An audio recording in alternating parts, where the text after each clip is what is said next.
Louvado seja nosso Senhor Jesus Cristo. Hoje, dia 7 de abril, estamos na quarta-feira, na oitava da Páscoa.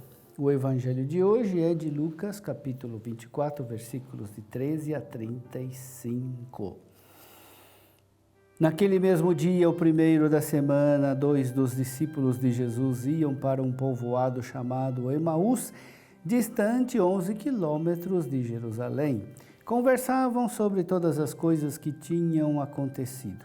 Enquanto conversavam e discutiam, o próprio Jesus se aproximou e começou a caminhar com eles.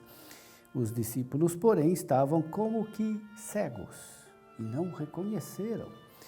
Então Jesus perguntou: "O que ides conversando pelo caminho?"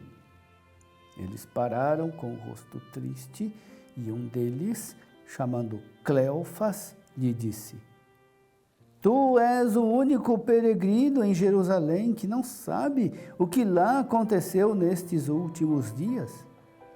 Ele perguntou: "O que foi?"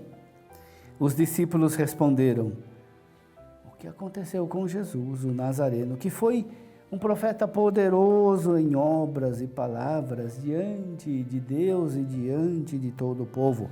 Nossos sumos sacerdotes e nossos chefes o entregaram para ser condenado à morte e o crucificaram. Nós esperávamos que ele fosse libertar Israel, mas apesar de tudo isso, já faz 3 dias que todas essas coisas aconteceram. É verdade que algumas mulheres do nosso grupo nos deram um susto. Elas foram de madrugada ao túmulo e não encontraram o corpo dele. Então, voltaram dizendo que tinham visto anjos, que estes afirmaram que Jesus está vivo. Alguns dos nossos foram ao túmulo e encontraram as coisas como as mulheres tinham dito.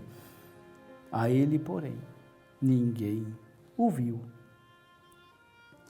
Então Jesus lhes disse: "Como sois sem inteligência e lentos para crer em tudo o que os profetas falaram.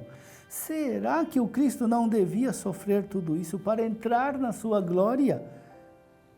E começando por Moisés e passando pelos profetas, explicava aos discípulos todas as passagens da Escritura que falavam a respeito dele. Quando chegaram perto do povoado para onde iam, Jesus fez de conta que ia mais adiante. Eles, porém, insistiram com Jesus, dizendo: "Fica conosco, pois já é tarde e a noite vem chegando." Jesus entrou para ficar com eles. Quando se sentou à mesa com eles, tomou o pão, abençoou-o, partiu-o e lhes distribuía. Nisso os olhos dos discípulos se abriram e eles reconheceram Jesus. Jesus, porém, desapareceu da frente deles.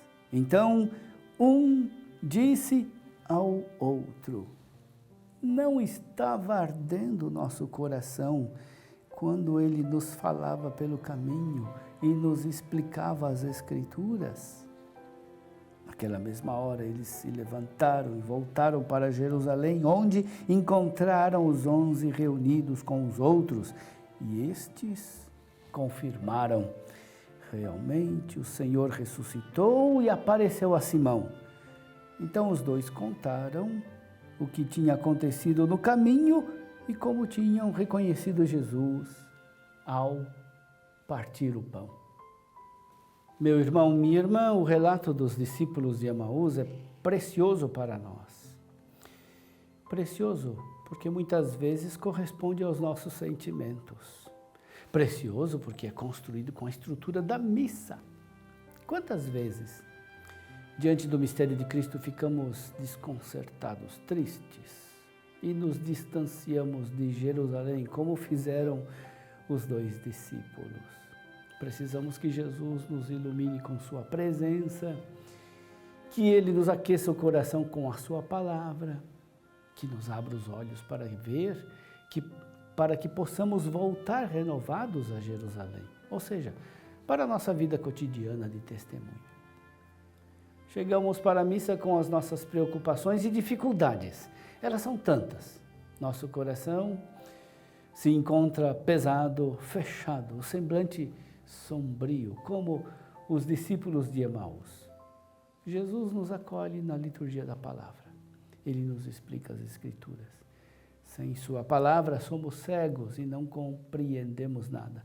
No momento, porém, em que Jesus, começando por Moisés, pelos profetas, nos explica em todas as Escrituras o que se refere a ele, os nossos corações ardem, os nossos olhos são iluminados. Depois vem a liturgia eucarística da missa. Jesus toma o pão e o bendiz, parte-o e o distribui. Eis que se abriram seus olhos e eles o reconheceram. Lucas não nos narra somente um fato histórico, mas um fato que se refere a todos os cristãos e os convida a reconhecer Cristo ao partir o pão, ou seja, na Eucaristia. A Eucaristia é o meio genial através do qual Cristo perpetua nos séculos a sua doação da cruz. A cruz é o ápice da doação, do serviço, do amor, que foi o sentido da vida de Jesus. Na ressurreição, a doação integral e radical da cruz se eterniza e, por isso, é sempre atual na Eucaristia.